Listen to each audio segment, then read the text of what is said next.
Today's episode is brought to you by the Be Real Podcasting Network. For more episodes like this, check out BREELnetwork.com.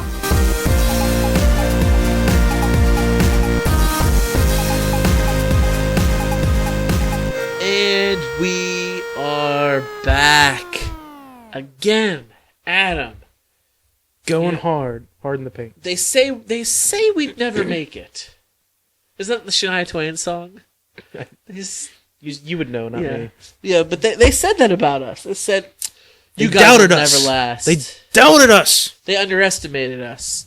They took us for granted. We gave them the shaft. We did. We boned them hard because we're still here for your distraction. Back in the act. Back at it again with the white vans. That's us. Well, we are white, so we're super white. How you It's doing? gonna be a really white show today, I think. It's a really white show. It's gonna be a really white show, I think. Why is it going to be about race with you always? Everywhere I take you. Look in the world we live in today, in the alt universe, like that's just where we are. You're on that again, huh? Yeah, in the alt universe, it doesn't matter. I was feeling a little down in the dumps last week. I was a little under the weather. I'm better now. Better, for the most part. It's a good show. It's a good show. Yeah. This is gonna be a good show too. This Ray last week was a good show, but this show right here, this is the one. Glad you guys tuned in because This show right here is gonna go down in history as the greatest podcast episode to ever hit the internet.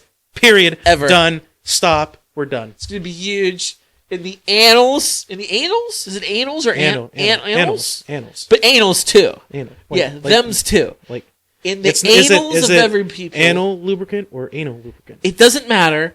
We don't use lube here. We go bareback. We're raw. Ooh, baby, I like it raw. Wu-Tang Clan, baby, old dirty bastard. Anyway, this is it. This is the show everybody's been waiting for. 68. That's what we're on. 68? Jaromir Jagr. Yeah. Uh-huh. No, it should have been 69. That would have been amazing. Nope. This 69. is the show. This is the show. Fuck all No, that. people aren't going to say 69 anymore. They're going to say 68 from now on. 68. That's going to be the funny number. 69 was so 2016. That was so 90s. So it's new, bro. It's new. We're drinking. That's what's new. We are. Actually, before we end the thing, I got a weird thought. A weird thought. Okay. Spitball, buddy. I just remembered, and I knew I was going to open with this, and I just remembered it. You know Charlie horses? Charlie horses? Like, Yeah, like the, Charlie the horse. pain in the muscle? Yeah. Like the back of your cat Yeah, and stuff. yeah. Like, terrible. Not the character from Lambchop's Play Along, right? Lambchops play along. No, not that. Charlie horses. I had a Charlie horse a few weeks ago. I was laying in bed, got home from work, decided to take a little nap. Always when I get a Charlie horse is when I'm stretching. Like you stretch your leg too much, you get a Charlie horse. At least that's how I get them. Really weird thing happened. I was sleeping. I woke up to a Charlie horse. Like there's nothing worse than coming out of a deep, nice sleep to just searing pain in the back of your leg. Terrible. I'm sitting there in my bed writhing. I got my leg. I'm kicking all around. Like, You're dehydrated. I'm like, oh my God, this is terrible. Oh my God. Like, Kristen gets them like daily. You're dehydrated. That's the problem. I I am a must have been. doctor. Yes, Dr. Malenki. You need to drink beer. Yes, we need to drink beer. But the weird thought was, and I thought about this, and right after I thought about it, I put it in my notes in my phone, talk about, right after it went away and the searing pain was gone. Maybe it was because there was so much pain and it went away and I felt better. I've never felt better in my life.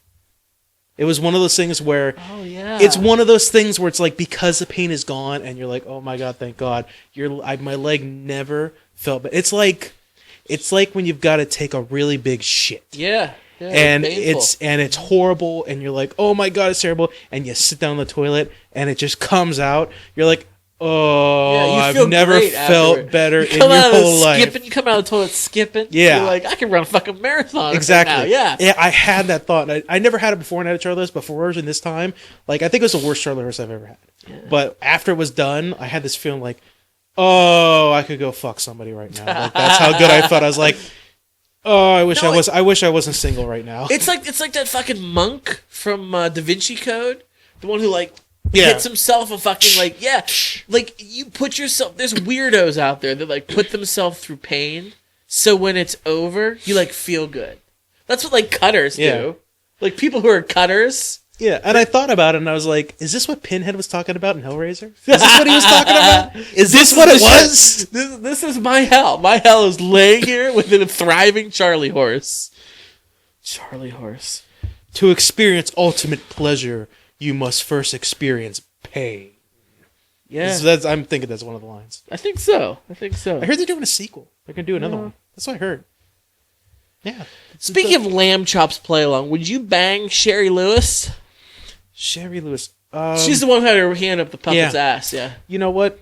In her day, she was a fox. I'm gonna look her up because for whatever reason, like I haven't seen the show since I was really little. Yeah. I cannot remember. Like I can't put the face. Well, make sure you look up young Sherry Lewis. Because if you look up like 1990s Sherry Lewis, she's probably like going on 70 and she had like a perm. But I'm talking like in her day, would you bang Sherry Lewis? My laptop auto-corrected it to Shuri Lewis, but... Not Jerry Lewis either. Okay, here's a funny thing. Auto results, where they give you suggestions. I typed in Sherry Lewis. The first auto-related thing where it suggests to you, young Sherry Lewis. Young Sherry Lewis. Check her out.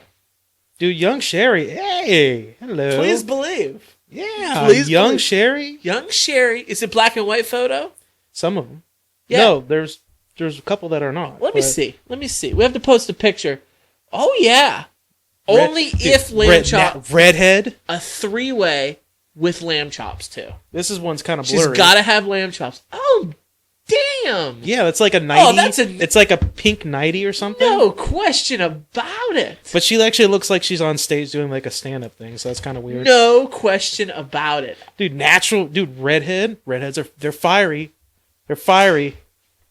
They're like a succubus. They'll drink your soul. I didn't realize she was that good looking. That was a stupid question of me. Yeah. Would you bang 1990s Sherry Lewis? No. Let's change it. No? No. Oh. Hundo, no. We'll come back to that. So, beer of the show. Mallory Lewis. Is that her? I think is that her daughter? I heard she had a daughter, didn't she? I'm assuming she has the same red hair, so she's got the same lamb chop. Cool. Rock and roll. Would you ever, before we get into this, before the beer of the show, since we're on this subject, would you ever get jerked off if the woman wanted to have lamb chop on her hand, so it was lamb chop jerking you off? You know what I'm talking about? I would request it. Lamb chop, play along. This is the jerk that...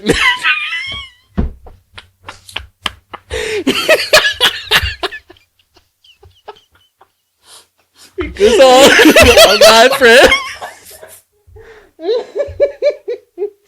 Some people start stroking it.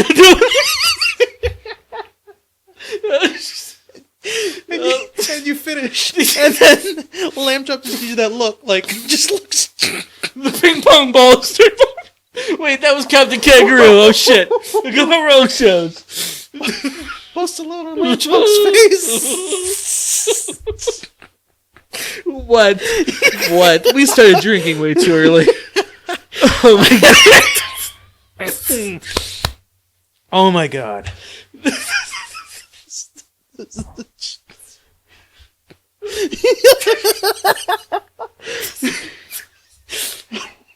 Oh, that's way funnier than it should be.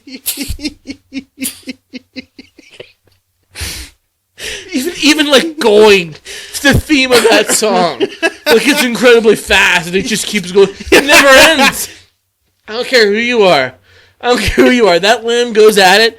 You're done. You're done. There's no coming back. Man. So beer of the show. Beer of the show. Wow. Sorry, folks. Listen, I hope you guys had as much of a laugh as we had about it, because I feel amazing now. Like after taking a big shit. Or after a Charlotte horse. Or getting jerked off by a lamb. So beer of the show, Scott. Yes, we're gonna stick with the theme that we did last week. And we're not going with a wacky, zany, off-the-wall beer. In fact, we're just going to pick one of our favorites. Today's beer of the show... Lambchop special. ...is Rolling Rock. Rolling Rock. Rolling Rock Extra Pale. Good beer. One of my favorites. It would probably be, if I went to a bar and they didn't have Yuengling, it'd probably be my second choice, to be honest. And it's a little bit hoppy, Adam. I'm surprised. Because it's a pale ale, so... It's not too hoppy. It's very light. I'm gonna be bold here. I'm gonna spill the beans about something, Adam.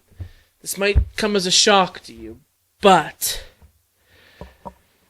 I consumed alcohol before I was legal age of 21. No. I did. I enjoyed beer at a ripe young age, and not being 21, you're not allowed to drink, so you can't go to the store and buy your own beer.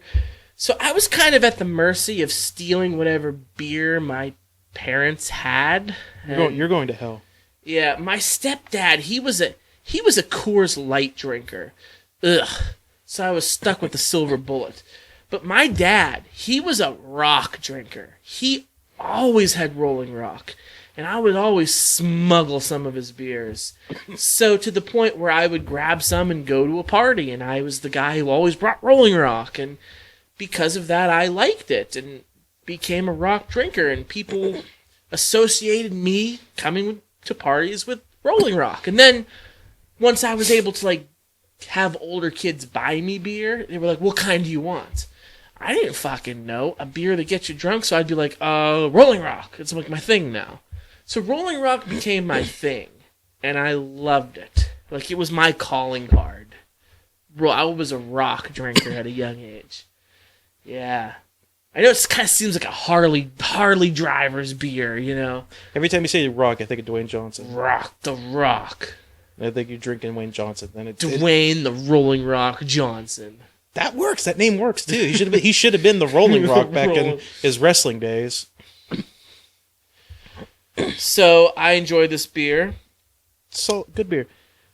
You should go first. I went first last time when you picked my beer. Yeah. This is your beer that you love. Why don't you take the lead on this one? I like it very, very much. Normally I would give this beer a 5 because that's how much I like it. But this beer used to be made in Pittsburgh.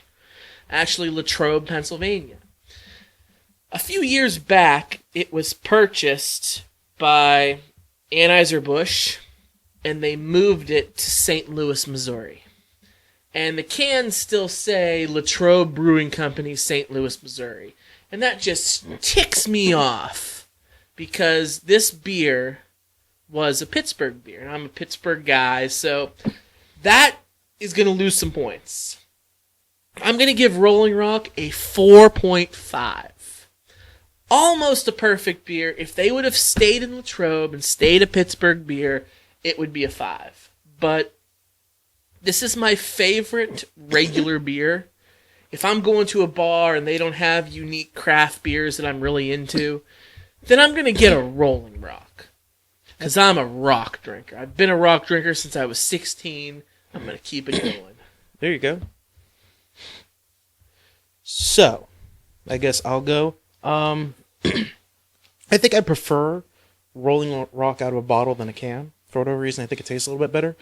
But it's a good beer. It's a solid beer. Nice flavor. I think it's a little bit lighter than the Yuengling. I feel like I could taste a little bit more water than I normally could with like a Yuengling, but it's not too bad. It's like I said, it'd be my second choice at a bar if they didn't have a Yuengling, which surprisingly has happened once or twice.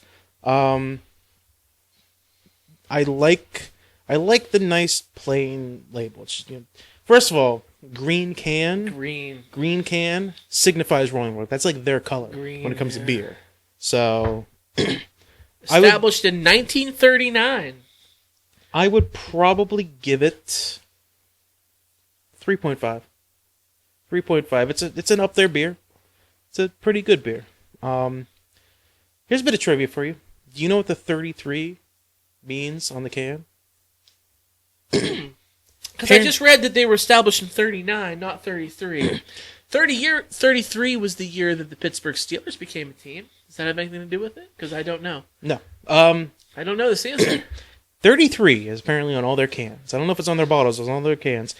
It stands for this, what do you call it? A slogan. That's what it stands for the slogan that's on every beer can.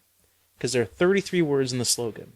And the slogan reads, "From the glass-lined tanks of Old Latrobe, we tender this premium beer for your enjoyment as a tribute to your good taste. It comes from the mountain springs to you."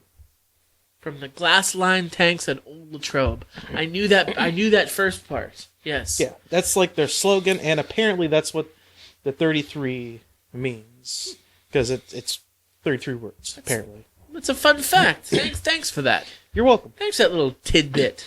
Yeah, but that's another reason that ticks me off, though, because the glass-lined tanks of Old Latrobe, they're not there anymore. They make them in frickin' St. Louis. Budweiser's made there, for shit's sake. So, yeah, whatever. It is what it is. It's still a good beer, so I'm not going to judge the beer, but it lost a half a point. It would have been a perfect beer, but I enjoy it. Still high scores. I don't think they're kicking themselves. So, yep. Enjoy responsibly, and please recycle. I used to have a Rolling Rock T-shirt. Whatever happened to it? But I was a big rock fan. I used to bring it to parties and let some of my other friends drink it, and all my friends were like, "Why do you drink that beer? It always has like a skunky flavor to it." They're always like, "It has a funky aftertaste." People be like, "It's kind of bitter," and I'm like, "Wow, no, it's not at all." I mean, they should drink an IPA if they want to taste bitter. Yeah, that's kind of weird. Yeah, but this is back when we didn't know better. We were young idiot kids, so young and dumb and ready for fun. Yeah. Ready to fuck a sock puppet. Let's not do that again. All right, let's get in the show. We got a lot of pop culture we want to talk about today, I think. All right. Start us off light. Read an article, and I thought about it after I read this article, and it made me think, yeah, that's right. Have you ever wondered what happened to Jar Jar Binks later on in the universe? You see him a lot. Obviously, he's one of the main characters in the first one. You see him a little bit in the second one, and you only barely see him in the third movie, like episode 3. And then he's never mentioned again. Have you ever wondered what happened to him? No, because I loathe him. He was a terrible character. But then again, I hated episode 1, 2, and 3. I've said it on the show numerous times. I did not like the prequel trilogy. And a lot of people give me shit for it. Included. But I didn't ask what the movie guy said about. I know, but character. He was. I didn't like the prequel movies either. It didn't make Qui-Gon Jinn a really good Jedi though. I mean, we have small sampling size of him. It didn't make Darth Maul a really good villain. I don't like Darth Maul. He was amazing. He was awesome. I don't like him. I thought he was so overrated. Everybody jerked off when they saw Darth Maul. Dude had the double lightsaber. The first double lightsaber you ever see. You can't tell me that wasn't awesome. Awesome? Okay, maybe, but is it practical? Dude, don't be a hipster, man.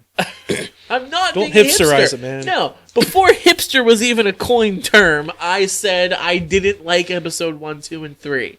What do you mean, how is it not practical? First of all, a lightsaber by itself is not practical because the second you touch it, it burns Adam, it's a laser sword, okay? It's a fucking laser sword. But my point is, the only way you can be good with a regular lightsaber is to train. So if you have a double lightsaber, you train to get good at it. And it becomes an extremely deadly weapon. In history, in medieval times, was there a double-edged sword? Yeah. There was? Is that a thing? Yeah, there were, I don't remember seeing it. You might be right. I don't know. I'm not up on my medieval weaponry. I Other than the trebuchet. The trebuchet is fucking pimp. I know in the world of fantasy, like fantasy movies and stuff like that, there have been double-edged swords, and usually they get that from other places. So I imagine, I mean, obviously it wasn't a widely used weapon, but if you can master a double-edged fucking sword, like you're just like imagine a well-trained person with a staff. Like, you know, the staff weapon, you're twirling around, you're whipping it around. You got the like reach. Donatello's bow or Morgan's staff in The Walking Dead. Like, there's been iterations of characters from other things that have used the staff or the bow. Yeah, and like the speed and the reach. Right. Now imagine that, but with blades at the end of both sides. Imagine that. Now you got even more deadly power. So that's what I'm saying. Like it's if you can train with it, it's a practical weapon. Like and especially if you're a Jedi that is used to using a single lightsaber, and you see that double come out, you're like, "Fuck me! Are you serious?" To me, Jar Jar Binks was the worst character in a series of bad movies. So I don't like him. I know there was like a deleted scene. I don't know which one it was of him like dying where he went over like a waterfall. I watched it on YouTube. It was a deleted scene. So, but they took that out of the canon. So yeah. I also read somewhere. I don't know if it was the expanded universe somewhere in one of the novel that he became like he was like did something like they blamed him for the fall of the Republic, and they like sent him to like perform with a circus or something. It was something weird. Yeah, you're on the right track. Yeah, I heard about that. I never read it, but in this book, I don't think it's come out yet, but it's coming out. They call it the Aftermath series of books, apparently canon, because I'm assuming since it's coming out, Disney's backing them. It's now, yeah. Jar Jar Binks. Okay. They do blame him for the Empire taking over, and the reason why they we blame voted him for it. Yeah, he was the one in the Senate. He pushed for Palpatine to get executive powers. Yeah, he took over. Did he take over for Padme when she left? Yeah, when she had to go, Padme put him in charge. But here's the thing: that was a bad move. But remember, I'm pretty sure Padme basically told him what to do. So it's not like he made the choice. Padme basically told him, like, this is what we need to do. So, I mean, Padme would have done the same thing if she had been there, and then we'd be blaming her for the Empire. I mean... which would be a little ironic. Luke Skywalker's mother started the Empire, and then the children finish it. That'd be ironic if it was like that. I mean, them having an idiot Gungan serving in the Senate, and us talking shit about it, who are we to judge? Look at our fucking president. Like, not an episode can go by before we make a comparison like that. We have no right to judge. But anyway, so he's basically disgraced. He's on Naboo and he's disgraced. He's working as a street clown, a street performer, essentially. That was pretty close. Like that's what he is. Like he performs in the street. That's how he makes. He doesn't do it because he wants to. He does it so he can make ends meet, so he can survive, so he can get food and shit like that. And apparently, there's a character in the series named Mapo, something like that, Mapo. Don't know how to pronounce it, but who apparently meets him. He's like a refugee, and apparently he meets him, and yeah, it's a whole thing. But that's apparently what happened to Jar Jar Binks in like the extended universe now. Yeah. So did they have to tell us that? Did we really need to know? But I think it's interesting. I think you take some of these side characters that you never know what happened to them in the end, and you say, yeah, this is what happened. You know, this is how their story ended, rather than just assuming. I like it. So I watched a movie recently, Adam. Did you? I did. I've told you this before. I am a channel surfer. I am guilty as charged. Whenever I have a minute, whenever my kids aren't hogging the television set and I can watch whatever when nobody's paying attention, I don't put on a DVD or fire up Netflix. I just, scroll through my cable channels to see what's on. Because I know I don't have a lot of time. I don't have time to, sit down and watch the next episode in a series I'm currently in. So I just watch whatever movie happens to be on. And I watched a couple this week, and there was one in particular. I watched James Cameron's Titanic. It's an okay movie. I really enjoy it. It's too long. It's a very long movie. It's not a bad movie. When I say okay, I don't say it's a bad movie. It's just too damn long. I mean, it's the second highest grossing film of all time. People freaking jerk off to that movie Yeah. like it's the most Like it was amazing thing in the world. Lambchops. Yeah. Yeah, So they did. But I mean, I think James Cameron did the right thing. There's the whole love story with Jack and Rose. I'm not crazy. never let go. Don't let it go. I'm not crazy about the love story. Bitch, move over and let Jack on that board. I'm going to talk to you about that because you've said that to me numerous times, and to the point where you had me buy into it. I'm like, yeah, you're right. Dude, I'm What a pretty sure bitch, Rose. MythBusters proved it couldn't be done. No, he tried it in the movie. I just watched it. I couldn't believe my eyes, Adam. You've been on this kick that she could have slid over on the board and Jack could have jumped up with her and they both could have survived. And I was like, yeah, I completely agree with you. I was like, harumph. I was right with you. I didn't get a harumph out of you. Mr. Senator Harumph. I was harumphing right there with you. I'm like, yeah, she could have slid over. That's stupid. That's an error in that film. I just watched it. He tried to get up on there with her, and the buoyancy of both their bodies swamped the board. So he had to get back off. It happened. I'm like, no shit. Adam, you were wrong. He tried, and then he did the gentlemanly thing. Oh, we both can't stay up on here because it'll sink. But I'll stay in the water and die, and you can climb up on the board. Okay. I couldn't believe it. I know what you're talking about. I was talking about the physics of it, that he could have been on the board. Like, all right, first of all, I'm pretty sure that, once again, I am no scientist. Nowhere near a scientist, and I'm not really accustomed to being in the water. I'm not really accustomed to being in the water. Yeah. So somebody can absolutely correct me and call me an asshole and an idiot for saying this. Not entirely sure that board would have done that if he tried to climb on. I don't believe that. I don't believe that's how it would have really happened. So, alternative facts. Yeah, it's an alternative. It's until it's proven wrong. It's an alternative fact, Okay. And then when it's proved wrong, fake news. Okay. So, but no. Okay. Plot hole. Maybe instead of sitting in the water dying, I'm gonna blame Jack for this now. Maybe instead of sitting in the water dying, go find another piece of debris to freaking climb on. Go find another piece of debris to climb, then you could both survive and live happily ever after, and then that old bitch won't have to throw that piece of this expensive jewelry into the water. My next part. Okay, so we can't. Did we just become best friends? We did. Okay, listen.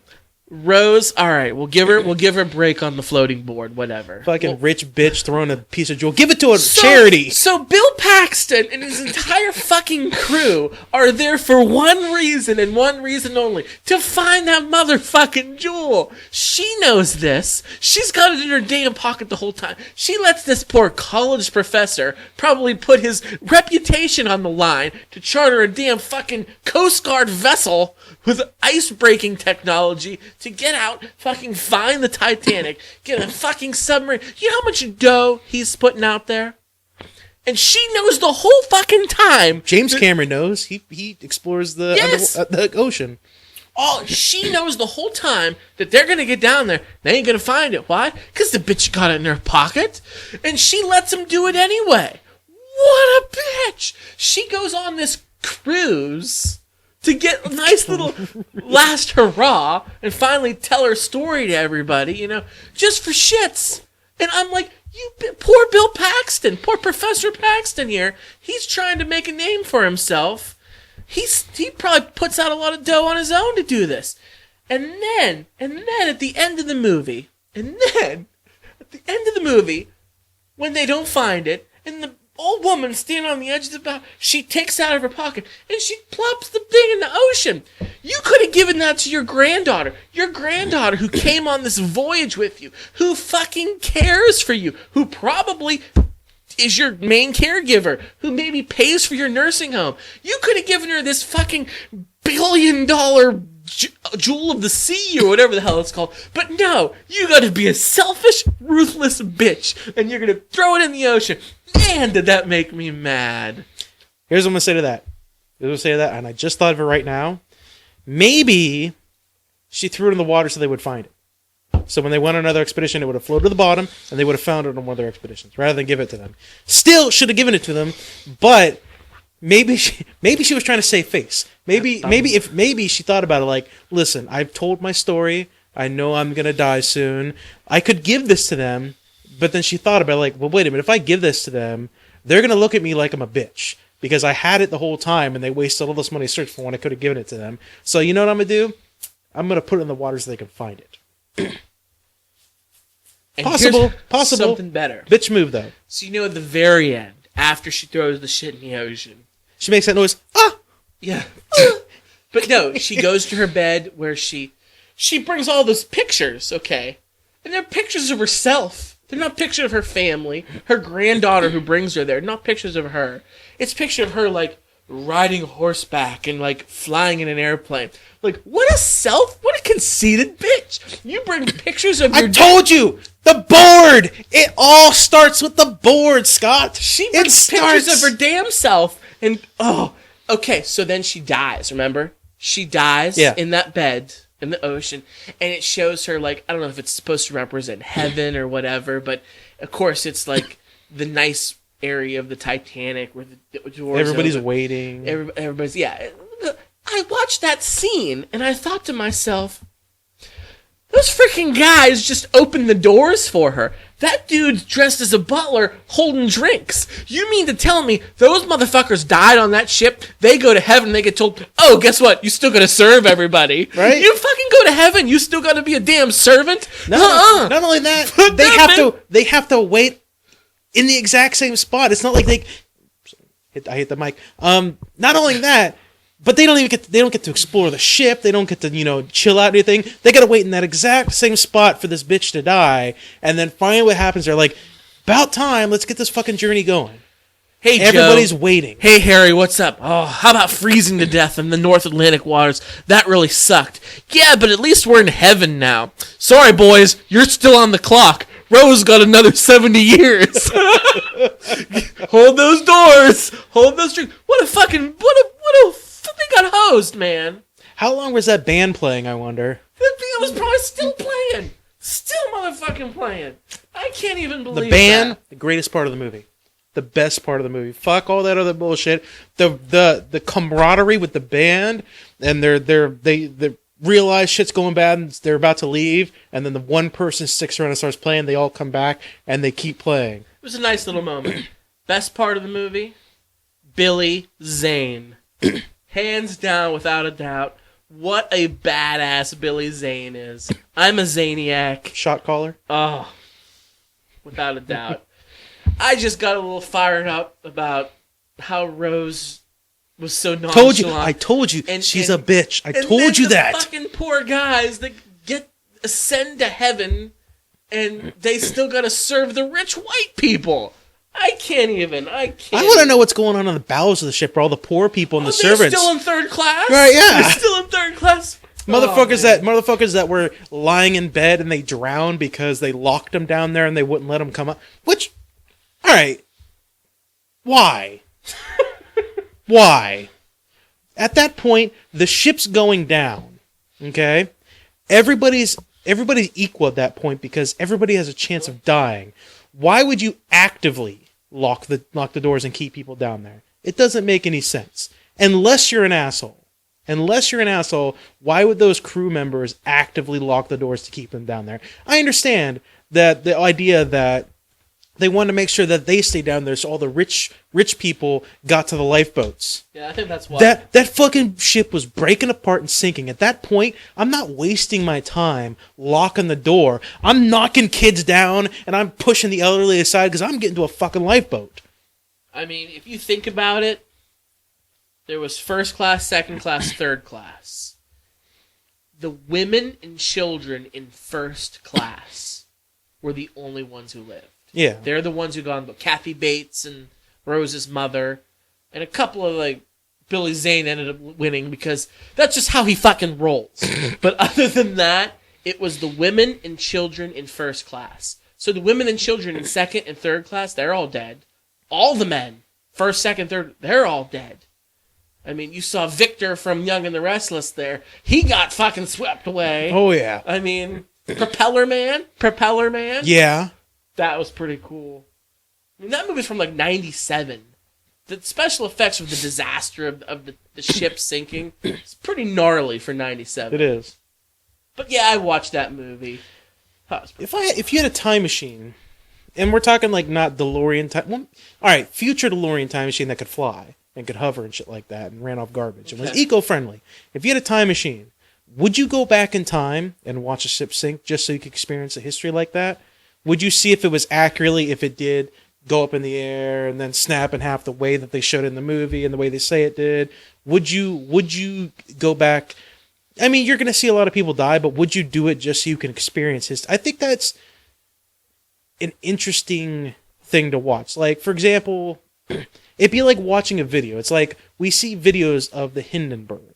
And the humanity! Exactly. We watch videos like that and we're fascinated by that because it's history. I feel like you should treat it like that. You're going back in time to basically watch a film of this experience of what happened to these people. Yeah, I think I might.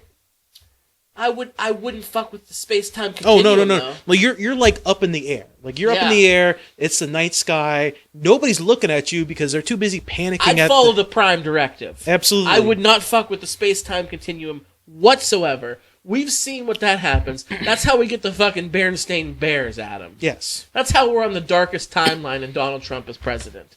So I don't want to fuck with things. I want to just maybe be, just enjoy the view. So, Scott. Yes. Watch any other good movies lately? Have any other good thoughts about movies? Oh. Well, one we were talking about a little bit ago. Some of the classic film of all time. The Wizard of Oz. The Wizard of Oz. Yeah, The Wizard of Oz. Do you mean like that movie? You mean the ones with James Franco and when he played the Wizard of Oz? No. Not that one. Not that one? Not that one. The Judy Garland, the original. Oh! With the Cowardly Lion. The black and white. I were the king of the forest. Yeah, that one. Yeah, okay, yeah. I know what you're talking about. Yeah. So I was thinking about it. Real drug addict, that Judy Garland. Yeah? Real druggy. Hardcore, actually. Not gonna lie. What was her drug of choice? Well, let's think about the time period. My guess would be cocaine. That would be my guess. She's in love with the cocoa. Okay. She died from a drug overdose. That's how she died. Too bad. So, anyway, Wizard of Oz. So I was watching this good fan theory. I was going to say, what complaint do you have about the Wizard of Oz? I don't have a complaint about the Wizard of Oz. I really like that film, but I was watching this video of a fan theory that compares the Wizard of Oz to the Game of Thrones. That's a pretty wide comparison. Yeah, and I really liked it though. They talked about the true villain of Game of Thrones actually being Glenda, the Good Witch, and they compared her to Queen Cersei. Okay, we got to play 6 Degrees to Glenda the Witch. All right. So where are we? So how they started it out is, and I'll paraphrase this video. I only watched it the one time, but it really made me think. The Land of Oz had 4, I guess, rulers, if you would. The Wicked Witch of the East, the Wicked Witch of the West, Glenda the Good Witch, and the Wizard of Oz. Each one of them had their own little their areas that they ruled. Dorothy comes along, some ignorant teenager from Kansas. Her house drops on the Wicked Witch of the East. Whether by accident, whether on purpose, whether Glenda had something to do with it, we don't know. We'll just say, okay, by accident. Regardless, the Wicked Witch of the East is now gone. Yes. So, who's the first person that shows up? Well, besides the Munchkins, of course. Glenda. Glenda comes. She gives her the ruby slippers. She doesn't tell Dorothy, oh, All you need to fucking do is take these ruby slippers, tap your heels together and say there's no place like home, and you're automatically back home. It would have been a really short fucking movie. Oh, yeah. If they would have done that. Instead, she just gives her these shoes for whatever fucking reason. Doesn't tell her that, hey, they can get you home. Instead sends her on a voyage, a journey, to get to the Wizard of Oz. And she does it. She's playing the puppet master, if you will. That old tale. Yeah, she then goes to the Wizard of Oz, who then sends her out to slay the Wicked Witch of the West. We know, oh, the water, what a world, what a world. So she takes care of the Wicked Witch of the West. 2 down. Then she goes back to the wizard. Never mind the man behind the curtain. His secret's out. So he decides to go back with her. And then that's the whole hot air balloon thing that we talked about last week. He goes back, and then it's just Dorothy. And Glenda goes, oh, by the way, these shoes I gave you at the very beginning of the film, they could have got you home the whole time. All you do is tap your heels and say no place. She's back. And what happens? All of a sudden, the other 3 rivals, gone. Glenda is the sole survivor. She gets to sit on the Iron Throne of Oz and be the only ruler.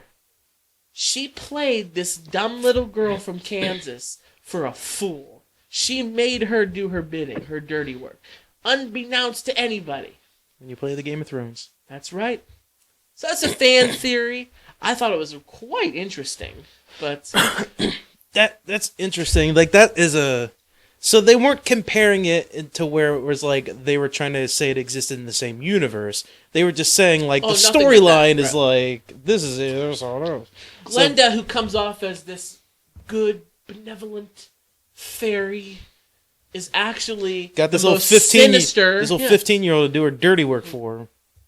I went and saw the Broadway show Wicked too.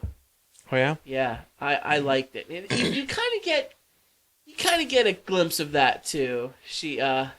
Kristen Chenoweth is the one who plays Glenda, and Idina Menzel played the Wicked Witch. It was really cool, really cool. I liked it a lot. That was years ago, but yeah, I just thought that was a really cool theory. I wanted to bring that up to you. That is, I always love those kind of like fan theories. Like, this is what really happened. Like, you thought you knew the Wizard of Oz, but wait, it's like clickbait. You thought you knew the Wizard of Oz, but listen to what this fan theory, it'll blow your mind. Every now, like, I've hit the point where it's like every now and then, like, if it's something interesting, I'm like, it's bullshit, but I gotta read it. I gotta see it. I gotta read about it. I got a story about the Wizard of Oz too. Oh yeah. Coincidentally, mine's not so much a fun fan theory. It's more funny about the behind the scenes of Wizard of Oz. Judy Garland at the time was 15 years old. Oh, yeah? Yeah. Was she into coke then? No, but there's a lot of this stuff that went behind the scenes that might have led her to, deal with it with drugs and alcohol. Lollipop Guild. The Munchkins. We represent the Lollipop Guild. Yeah. They're fun-loving, they're adorable. Like, oh, look at those guys. They're great. Turns out... They molested her? They... Almost. They showed her the Texas belt buckle? Basically, they were hardcore hellions and hardcore party animals, like, back in the day. Like, one of the things she talks about, it's talked about in her ex-husband's memoirs. She got divorced. I can't remember what his name is. Isn't she Liza Minnelli's mother? Sid Luft. Whatever. Okay. I have no idea. But Sid Luft, who they divorced, I think, at like 67. Yeah, 67. He talked about it because she always used to talk about it, her time doing The Wizard of Oz. One of the things she talked about was the motherfucking Munchkins. The Munchkins, the Lollipop Guild. Was it just the Munchkins from the Lollipop Guild? Yeah, it was. This is mainly like what I'm talking about. Mainly the Munchkins. Just like those pretty much fuckers. All those fuckers. Like they would repeatedly like stick their hands up her dress and everything like that, and try to grab her. And oh, dude! They were all about it. She's 15 years old. Exactly. I would punt a midget. I would totally punt one. Go! Listen, they assume they can get away with it, and they did get away with it because they were little, because they were midgets.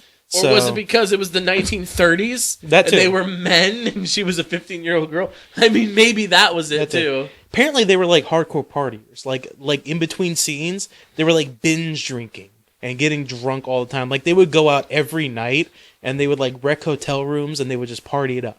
Like they feel like they were hardcore. A dwarf just needs like the little bottle of booze from the hotel mini fridge to get drunk. I mean, you'd think, but apparently not. Apparently, it takes a lot. They were like 40 years old and like older. Like that's how old these guys were. Apparently, rumors. This is a rumor. It's quoting from this article I'm reading.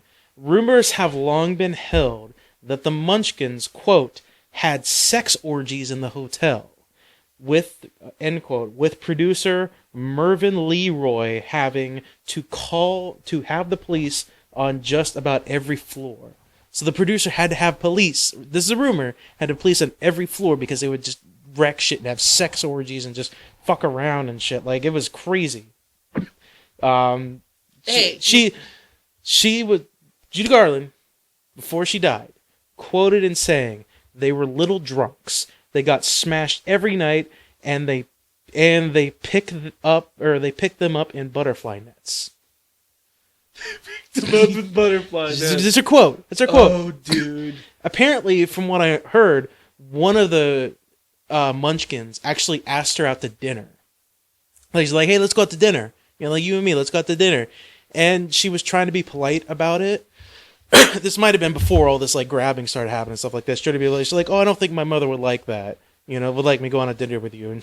And he apparently said, "Well, bring her along too. The more the merrier. You know, 2 for the price of 1." Like, they were fucking hardcore. Oh, dude. Oh, You will never watch that movie the same way again. That's disgusting.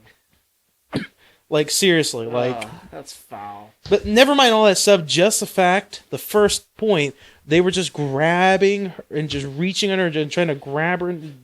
She was 15 exactly. years old. Look, I swear to God. They didn't care. They're little guys, man. They don't give a shit. It's horrible, isn't it? Yeah, that makes me sick. Will you... Knowing that... I would do coke, too, if I got molested by a little person. Exactly. Knowing that, like, will you ever watch that movie the same way again?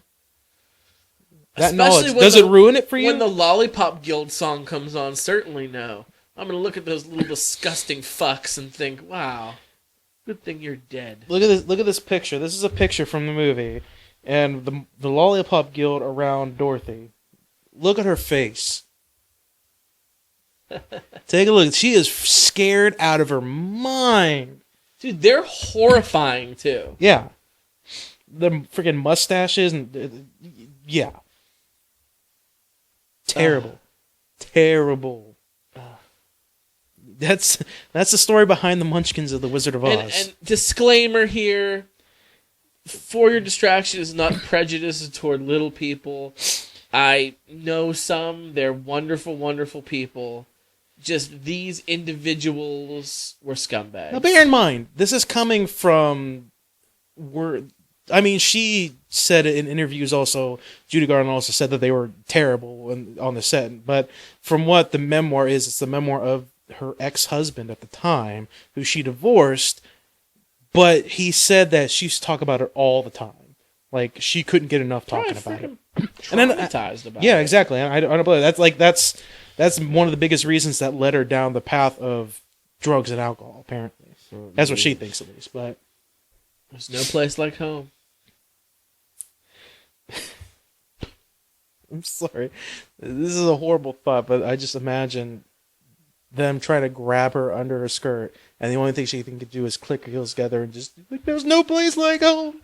There's no place like home. I don't know why, like, the Cowardly Lion didn't just jump in and fuck shit up. He was cowardly, that's why. He wasn't brave. Some courage, bro. Anyway, that's enough about depressing stuff. I want to talk about the Batman, Scott. Let's talk about justice. Let's talk about the Batman. What's your favorite Batman movie? Probably The Dark Knight. Really? Closely, it's a hard decision between The Dark Knight and the Michael Keaton Batman, the first one. That's my favorite. It's a real close between those two. And honestly, it might be the Joker that gets me in The Dark Knight, mostly. But it's torn between those two. Dark Knight's probably my second one. Yeah. I haven't seen the Lego Batman movie yet. I heard it sucks. I've heard it sucks, but then I've also heard a lot of people say it's great. Really? I've heard some people say it's great. I've heard 0 people say it's great. I've heard 3 people tell me it sucked.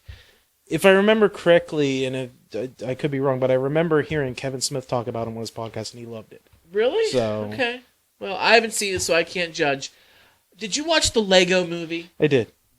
What'd you think of it? Nah, I could leave it. So I could leave it. I heard so many good things about it that I really wanted to see it. Everybody loved it. I really didn't think it was that. I didn't think it was good at all, and people were just like, "Oh, well, it's a kids movie." I'm like, "Yeah, it's me. Go fuck yourself." I love kids movies. I eat that shit up. I love cartoons. I love animated films. I love kids movies. I just did not care for that movie, and I love Chris Pratt. I will openly admit to being guilty of this sometimes, but at the same time, I'm kind of like, if you're one of those kind of people that always says, like, when you think something's great, then somebody else says that they didn't like it, and your go-to excuse isn't, okay, that's fine, that's your opinion. If your go-to excuse is, well, you just didn't get it. You just didn't understand it. Or, it's not for you. It's a kid's movie, like you just said. Like, it's a kid's movie. Apparently, that's the reason why you didn't like it. Now go fuck yourself. So I just did real quick right here. I put my list together of Batman. I don't put Lego Batman movie on here because I haven't seen it yet. My favorite is 1989 Tim Burton, Michael Keaton Batman. That's my favorite one. I love it. Yes, it's very campy. Yes, it's very comic booky. But that's what it is, and I love that. The Dark Knight is my second favorite. I enjoyed that one. My next favorite is Batman Begins. When I first watched it, I didn't care for it as much as I do now. I've gone back and rewatched Batman Begins, and I have a new appreciation for it. My next one, again, the campiness, and we talked about this recently on the show. I have the Batman 66, Adam West, the shark repellent. Yeah. I like that one. That's my next one. Now, from this point on, I would go so far to say is they're not good. I have The Dark Knight Rises next. I thought it was lousy. Yeah, it wasn't that bad. I didn't like it. It wasn't that bad. Compared to the other two, I didn't like it. Then I have Batman Returns. Didn't care for it. Well, no, not a great movie. No. But you got to give it to Jim Carrey as the Riddler. No, that's Batman Forever. Oh, that's right, Batman Returns was the Penguin. Was Danny DeVito as the Penguin and Michelle Pfeiffer's Catwoman. That's right. Yeah. I mean, yeah.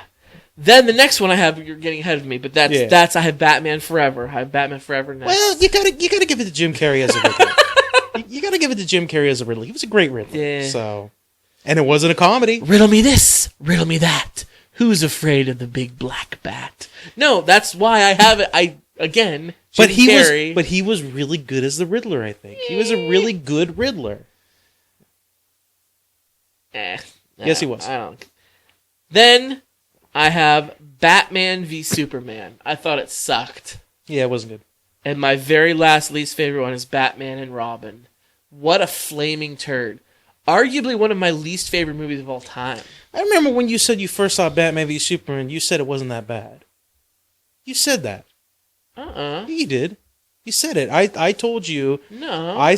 Everybody was saying that. Go back and check the audio. Everybody was saying that it sucked. Everybody said that they were so disappointed. It's not a good movie. I know it's not a great movie. And you said you watched, and I was like, yeah, I heard everybody say that, and I watched it. It wasn't that bad. It was a little long, but it wasn't that bad. No. I think you're thinking of the part that people didn't like. I'm talking. You said the movie. Because I remember I had a little thing with it. I was like, you see, it's like, I mean, it was super long. Like, maybe if they made it shorter, it'd been better, but it was not great at all. Like, you didn't say it was a good movie, but you said it wasn't as bad as people said it was. I don't like it at all. That's not what you said before. No, I really... 100%. We did... No, I'm going to challenge you. Go back, check the tape. Scott, I'm not going to go back and check the tape. Okay. So well, then we'll have to agree to I'm disagree. not going to go back and check the tape. No, I mean... I have no idea where... Sometimes... If somebody can email me that they listened to the episode and let me know what episode that is, then I'll go back and listen to it. But I'm not going to go back and try to guess which episode and try and figure it out. Sometime, and I will admit to this, because I am guilty of this, and I think we've talked about this before. I am guilty of when I see a movie, especially in the theater, when I first see a movie, it still has that new movie smell on it. That it gains a couple bonus points. But then after I let it sink in, it might lose some points, after I think about it. But I really don't think I liked that movie, even at the beginning. I didn't say you liked it. What I said was you said it wasn't as bad as people said. You said it's not as bad as people were saying. It wasn't great, but I know you said people who you said were like, they liked it.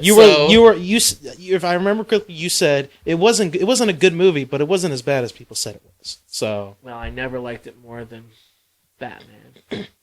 Batman? Yeah. Batman, you say? 89 Batman. So, the new Batman movie is supposed to be coming out. The new one. Yes. Okay. It's having some trouble. It's having a bit of trouble. As we know, Ben Affleck dropped out of directing it.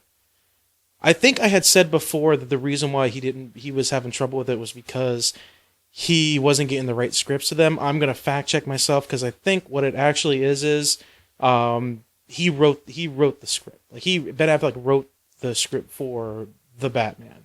So I was wrong in that if I did say that. But yeah, he as we know, he dropped out. He doesn't want to direct it. Is he going to be playing Batman? Oh yeah, as far as I know, he's still going to be playing Batman. Okay. I heard a rumor that he might not. He might want to just leave the series altogether. But yeah, as of right now, he still playing it. He wants to play it. I think what it is, and I heard a theory about the reason why he dropped out, and I agree with it, was to direct the Batman, any Batman movie. There's already so much high expectations that it's like, why bother? Why put that much stress on you? Like, especially when you're somebody who would not only be directing it, but you'd be playing the Batman too. Like, there's already enough pressure on you to give a good portrayal of the Batman and make sure that it's spot on. Why give you the added stress of doing that? And I agree with that. I agree with that. But DC was in talk with another director who I guess was going to do it, but they dropped out of it too. Matt Reeves. Do you know that director? Is he related to Christopher Reeves? I don't know. I actually don't know. Like, it's entirely possible they could be related somehow. But what's he done? He is the guy behind Cloverfield, the first movie. Oh, he was apparently credited on IMDb. He directed Cloverfield. I thought J.J. Abrams did that. IMDb is telling me. Okay, this is IMDb. Maybe JJ produced it and didn't direct it. Yeah, that's what I'm guessing. That's very possible. He directed Dawn of the Planet of the Apes, and apparently he directed the new one, War for the Planet of the Apes. So he's got some movies under his belt. So he's not like an amateur. Like, Cloverfield was a good movie. Dawn, it was okay. It was all right. It wasn't terrible. It wasn't as bad as the Marky Mark Planet of the Apes. It was better than the Marky Mark, but it wasn't as good as the Roddy McDowell, exactly. Charlton Heston. But apparently he dropped out too. So that movie's having some trouble. Dude. Yeah. Like, that movie's having a hardcore. It's become like the curse of the Batman now. Like, I think Ben Affleck should write it, direct it, and star in it, and then be done. That's what he was gonna do. Like, I think that's what he should. I think he should. I think he wrote it. He should direct it. He should star in it. And then when it's over, done, tap out. That's what I think. That'd be great. I mean, like a Ben Affleck directed movie. He's a great director. He did Argo. All right, he was responsible for that movie, and that was a fantastic movie. We've already seen him as Batman. He was the best part of Batman v Superman. He was a pretty good Batman, in my opinion. He's a good director. He can write, so he'd be good for it. It's like I said, I agree with the theory that it's just the added stress. Like, Batman is such a well-loved character that people, I'm sure, are tweeting him and writing to him now, saying, "Don't fuck it up," or before, like, "Don't fuck it up," like, "You need to make it good," like adding all this pressure onto him. And then if he makes it and it's not to everybody's expectations, then he's just gonna get a lot of hate for not making it good. Like, he'll get the blame, and I don't think he wants that.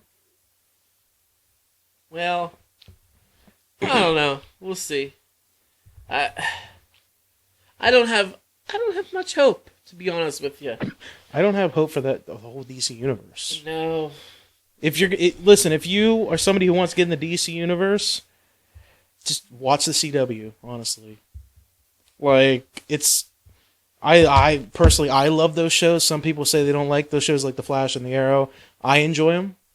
They're good. To me, they're good shows, and they're worth a watch. If that's how you want to get in the DC. I mean, Superman is in Supergirl now. So they had an actor who played Superman in Supergirl. I didn't see the episode, but yeah, I guess Supergirl's doing really well. Flash and Arrow are doing really well. Oh yeah. So DC's got an okay thing going with the television universe, I suppose. So we'll see. I don't know. I'm curious to know what happens with it. So we'll stay tuned, I suppose. You know what Batmans I liked as a kid? Do you remember the old... it was from, like, early 90s. I want to say, like, 93. It was an animated Batman movie called Mask of the Phantasm. Did you ever see that? I've heard of it. I never watched it. I really liked that. And then it got me to thinking about some animated stuff. Do you remember the series Batman Beyond? Yeah. It was like the late 90s. Yeah, that was a future, and it was like a dystopian Gotham City in the future, and there was like an old... That was like a comic book, I think. That was like... I think so. That was Phantasm. that was an actual comic book. I think they all were. It was a good show. Batman Beyond was a good show. Old Bruce Wayne trains like a high school kid, very Peter Parker-esque. Yeah. His suit was crazy. He had like that black bodysuit with like the red on it. It was kind of cool. Wings could fly. Yeah, it was very future. It existed in like not just like its own Batman universe. Like, it existed in, like, you saw Superman in there at one point. He made an appearance. Static Shock was in there. It's just in the same universe as that TV show Static Shock, if you remember that. You saw a lot of old DC characters that would make appearances, and then the series ended. And I know this because I saw a YouTube video about it, and then it got me to do a little bit of research. If I remember correctly, it ended with like a TV movie or a straight-to-DVD movie or something like that. Oh, really? I don't think I ever saw it. Yeah, where it was like the same kid that played the new Batman, and Bruce Wayne was still alive, but he was like a little bit older. It was like 5 years later or some shit like that. So that he was a little older, he was graduated high school. I think he had a girlfriend he was living with, and all this other shit. Was he still Batmaning? Like, I can't remember. I think he stopped doing it. Okay. I think he stopped doing it because he didn't want to end up like Bruce Wayne, old and alone. He was bitter. Like the Alfred character almost. Yeah. He had the little dog that was always with him. That big ass was it Rottweiler or Doberman or some shit like that. Cool dog. But I think it was like some villain made like Batman robots that looked and fought like the old Batman from like when he was Batman.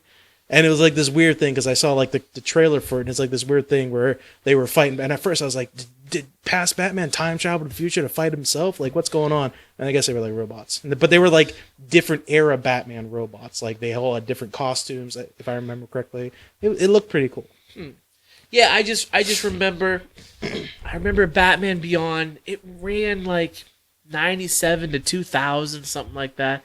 I didn't watch it religiously, but as a kid I used to watch. I remember I really liked that. But earlier in the 90s, Mask of the Phantasm. It was on around the time of what was the guy's name? Conway, who did that? Yeah, Kevin Conway. Kevin Conway. He was the Batman for that. And it was. I remember really liking that. But other than that, like, what have they done since then? I mean, Dark Knight was okay. Christian Bale's Batman had its moments. Well, they recently did. They did Justice League Dark recently. It was like a straight-to-DVD thing. I talked about it before a couple episodes ago. They did The Killing Joke.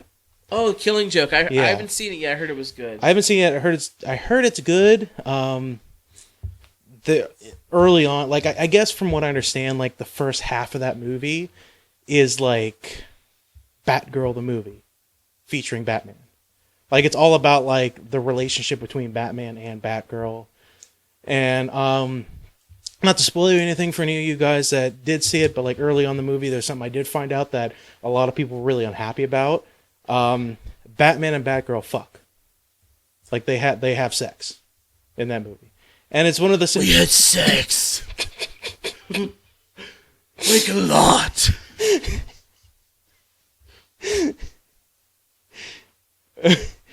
I apologize. Yeah. Continue. Anyway, a lot of people were unhappy about it because I think it seemed like the Batman-Batgirl relationship was like the Batman-Robin relationship where it's like they're partners and like they work together, but what it felt like it should have been was more like a father-daughter relationship as opposed to like a, friend relationship kind of thing because if I remember correctly, he trained her, he showed her the ropes, he showed her how to do things, same thing what he did with Robin.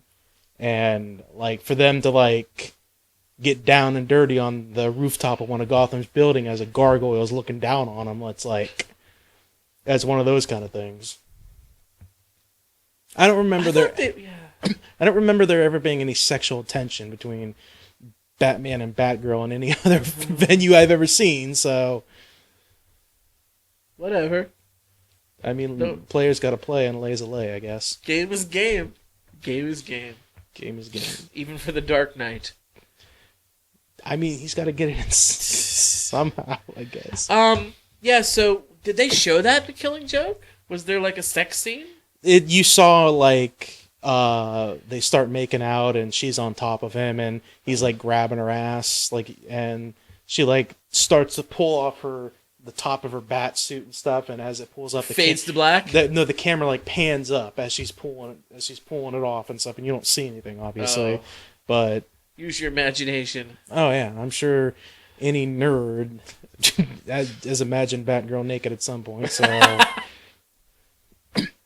Son of Batman was good. You finally watched it? Yeah, it was a good movie. Entertaining, at least, to say the least. Well, we'll see, I guess. Should I watch The Killing Joke? Is it worth a watch? I didn't watch it. Oh. How do you know about the sex scene? Because I watch YouTube videos sometimes. The sex scene. I didn't YouTube the sex scene. I watched... You jerked off. You did. Look, you did. Scott, I gotta get it in sometimes. All right, I mean, like you said, game is game. Game is game. Sometimes I gotta get turned on to some game every now and then.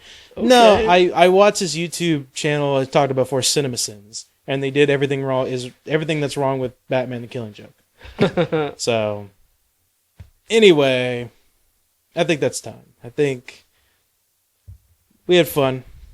A lot of pop culture discussion, a lot of movie discussion. I hope you can take what you've learned here tonight and apply it to your everyday life. Such as, if you are a little person, please don't be reaching under girls' skirts and grabbing them. It's not good form. Okay? It's just not good form. What's the hottest cartoon character? Like, if you were another cartoon character, so it would be okay to bang another cartoon character. What cartoon character would you bang as a cartoon character yourself?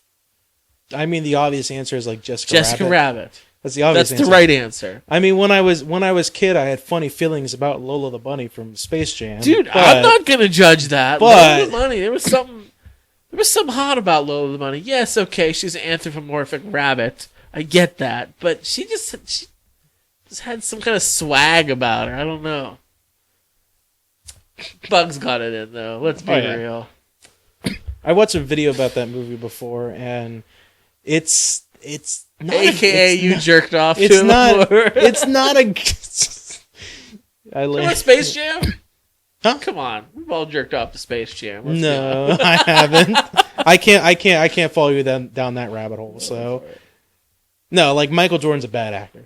Terrible actor. Horrible. Like, if you rewatch some of his scenes, like, he's... fucking awful. Like, stick to dunking.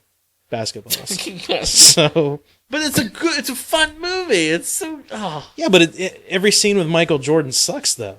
Like he doesn't add anything, and he's a bad actor, and he wears bad pants. Like he wears his bad pants. His pants, like his khakis or whatever the fuck they're, chinos or whatever, they're terrible. It was the 90s, bro. No.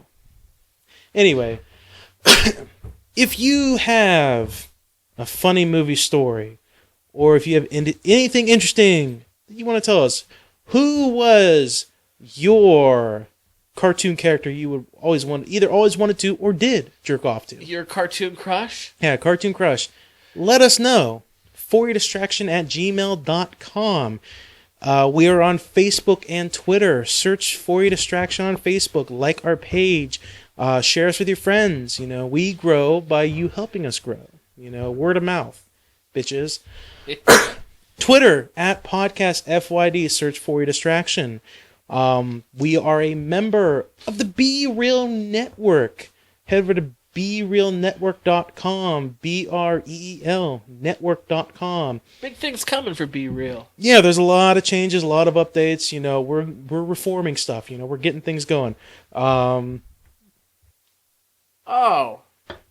beer of the show, my favorite, Rolling Rock. Extra pale Rolling Rock premium beer from the old glass line tanks of Old Latrobe. 33.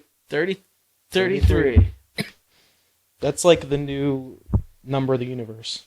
Like, that's the answer to the greatest question. It's still 42. Is it? It's still 42. Yes. Has to be. So thank you to Rolling Rock. Yes. I think you can get Rolling Rock everywhere. So oh yeah, I can't imagine anywhere you can't get it. Yeah, especially now that it's owned by Budweiser, so Budweiser. Remember those frogs? I do. I remember them now. Oh. If you had any sex thoughts about the Budweiser frogs, I want to know about it. Not. I want to know about it. Not. I'm talking to the audience. Oh. If anybody out there had any sex dreams. Everything got sexual with this episode. Whether it was the Munchkins or the Lambchops or whatever we were talking about, everybody was getting sexy time. Lambchop, sing along. Lambchops, jerk along. That was pretty funny. Challenge. Not just for you, Scott. I mean, you're married, so I don't know if you can do this challenge. But everybody out there, the audience, jerk off to the rhythm of the Lambchop song. Okay, I want you to do it. Okay, follow the rhythm of the song and jerk off to it. Listen, rhythm of the night. Listen, it could be the greatest session of jerk. The Gloria Estefan. I don't know. Is it? I don't know idea. We might have discovered something here.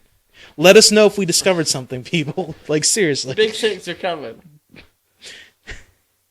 Play on next week on For Your Distraction.